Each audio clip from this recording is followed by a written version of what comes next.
ایک نے ہاتھ اٹھائے اور دعا کیسے مانگی؟ اللہ اکبر، عرض کرنے لگا اے اللہ تو جانتا ہے میں نے بکریاں رکھی ہیں، میں دودھ دھو کے بیچتا ہوں، میرے بیٹے بھی ہیں، بیٹیاں بھی ہیں، اولاد بھی ہے، اور میرے پاس لوگ دودھ خریدنے بھی آیا کرتے تھے، پر اللہ میرے بوڑھے ماں باپ ہیں، میں نے اپنی زندگی کا طریقہ بنایا ہے جب تک ابا جی دودھ نہیں پئیں گے کسی کو نہیں ملے گا، جب تک میری بوڑھی ماں کے لبوں سے دودھ نہیں لگے گا کسی کو نہیں ملے گا۔ اے اللہ وہ رات بھی تو جانتا ہوگا جب میں دیر سے آیا۔ یہ قرآن مجید کا 6واں پارہ ہے۔ اللہ تبارک و تعالی نے ارشاد فرمایا یا ایھا الذین آمنوا اتقوا اللہ، اے ایمان والو اللہ سے ڈرو، وابتغوا الیہ الوسیلہ، اور اس کے رستے میں کوئی وسیلہ تلاش کرو،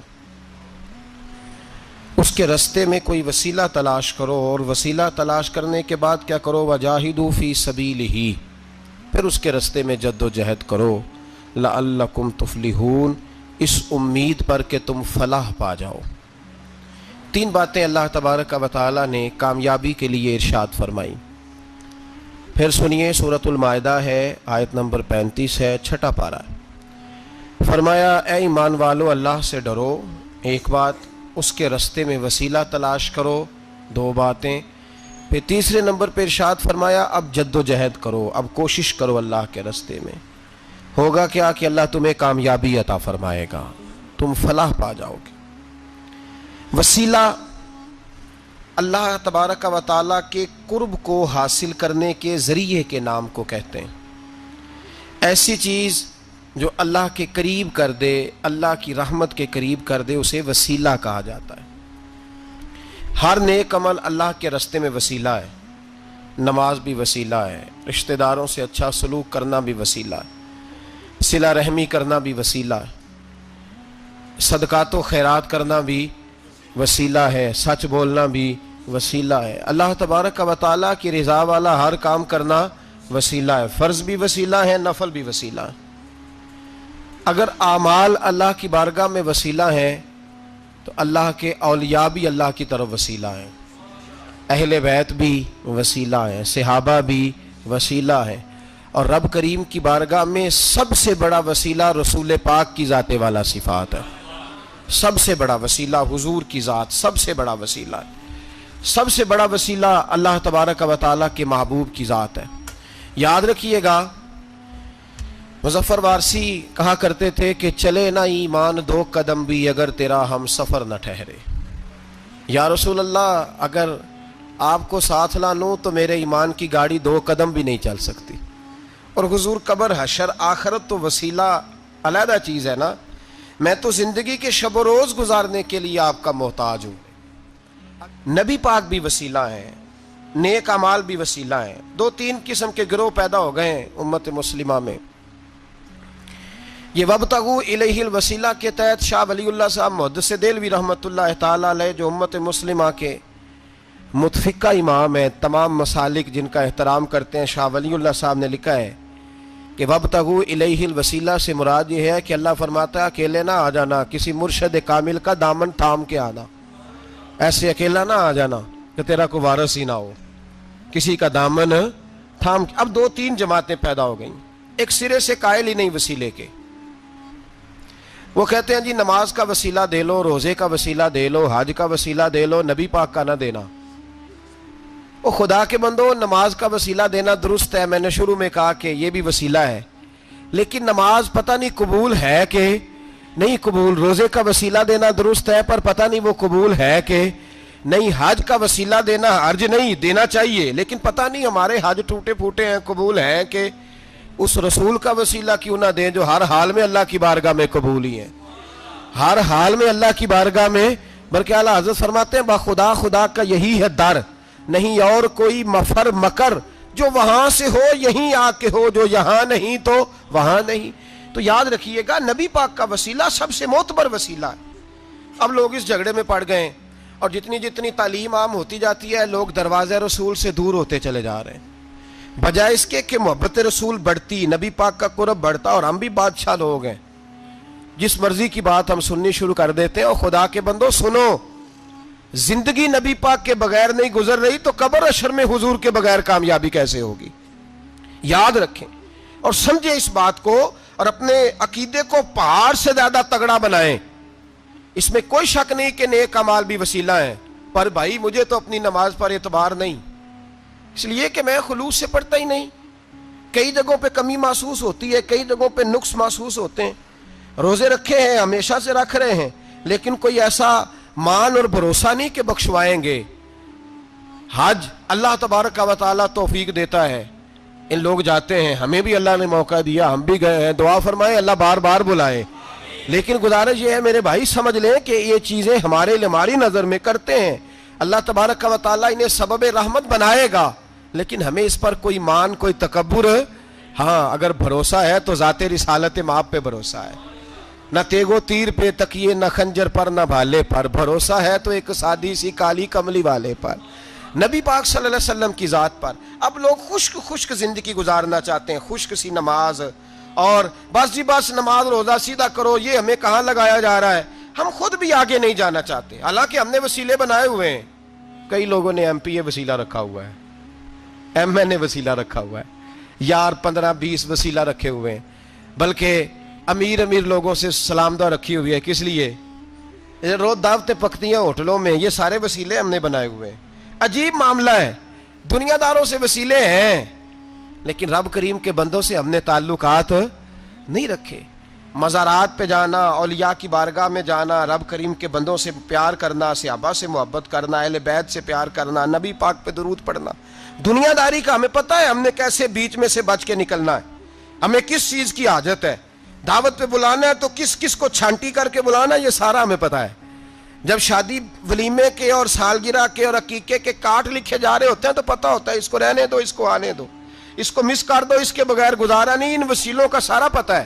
اللہ رسول کے وسیلے کی بات آتی ہے تو ہم بھی فتویٰ پوچھنے چلے جاتے ہیں، ہم بھی تفصیلات پوچھتے ہیں، ادھر ادھر نہ جا، یاد رکھ بغیر مصطفیٰ کے تیرا کوئی کام نہیں چل سکتا، بغیر نبی پاک کے تیری زندگی گزر سکتی، سوال ہی نہیں پیدا ہوتا۔ یہ وسیلہ ضائع نہ کر بیٹھنا، ایسے کسی کی بات میں نہ آ جانا، یہ ایمان ہے، یہ ایقان ہے، یہ لذت ہے، یہ حسن ہے، یہ سرمایہ ہے، کسی جگہ اس میں کوتاہی نہ کر لینا، ایک ذرہ برابر تیرے دل میں نقص نہ واقع ہو جائے، یاد رکھنا نیک اعمال بھی وسیلہ ہے۔